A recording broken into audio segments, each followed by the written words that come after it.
नैसर्गिक प्रदेश या धड्याच्या आता आपण पुढच्या विभागात प्रवेश करतोय. चला तर ह्याच्यामध्ये विद्यार्थी मित्रांनो आपल्याला एक नकाशा दिसतोय बघा. विषुववृत्त मधून गेलेला आहे. काही खंड दिसत आहेत. आफ्रिका, दक्षिण अमेरिका, उत्तर अमेरिका उदाहरणार्थ. हा व्यवस्थित नकाशा तुम्ही बघा.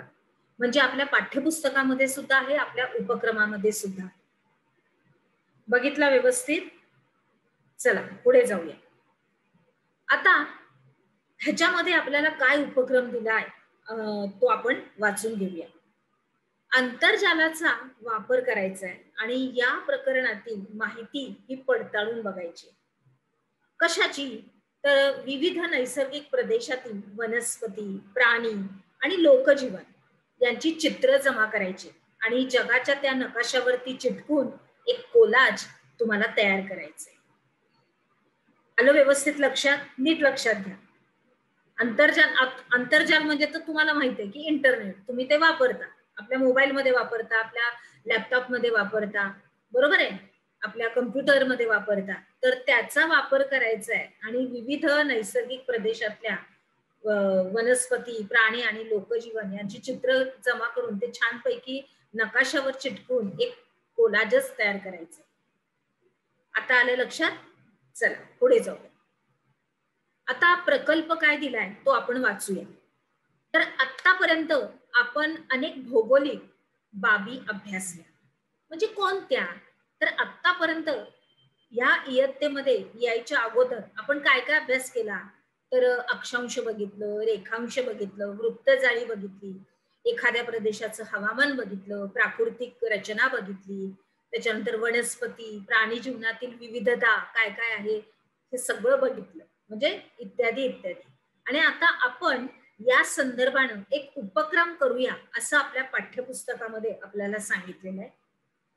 तर काय करायचंय? तर आंतरजालाचा तसंच इतर सगळ्या स्रोतांचा वापर करायचा आहे आणि कोणत्याही 2 नैसर्गिक प्रदेशामधून प्रत्येकी एका देशाची माहिती आणि छायाचित्र हे तुम्ही मिळवायचंय.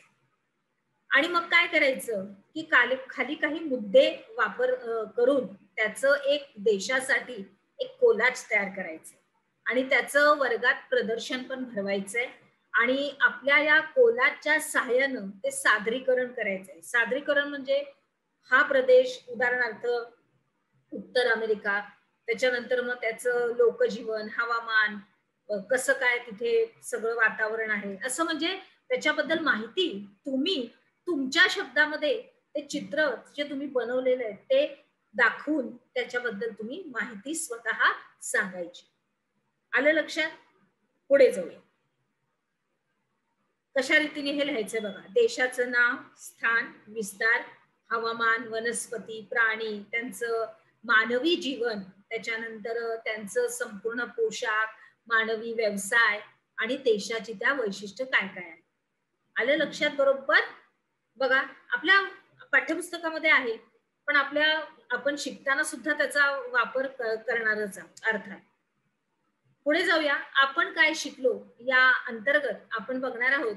खालील काही प्रश्नांची उत्तरं तुम्हाला लिहायची आहे की तैगा प्रदेशाचा विस्तार हा कोणत्या अक्षवृत्तादरम्यान आहे. अर्थात तुम्हाला नकाशाचा त्याच्यामध्ये उपयोग करून घ्यावा लागेल. म्हणजे जसं की काही काही प्रश्न हे आपल्या स्वाध्यायामधून सुद्धा घेतले गेलेले आहेत आणि आपल्या या उपक्रमामधून आपण जे शिकतोय त्याच्यामधून सुद्धा घेतलेले आहेत. आणि त्याच्यामध्ये हे पुढचे पण 2 प्रश्न आहेत की सुदान प्रदेशामधल्या कोणत्याही 3 तृणभक्षक प्राण्यांची नावं तुम्हाला सांगायची आहेत आणि त्यांच्या स्वरक्षणासाठी निसर्गानं कोणती व्यवस्था केलेली आहे आणि मोसमी प्रदेशाखाली दिलेली वैशिष्ट्य कोणती.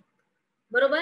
आणि ह्या सगळ्या प्रश्नांची उत्तरं व्यवस्थित आपल्या वहीमध्ये तुम्हाला नमूद करायची आहे. चला तर मग आता आपण पुढे जाऊया.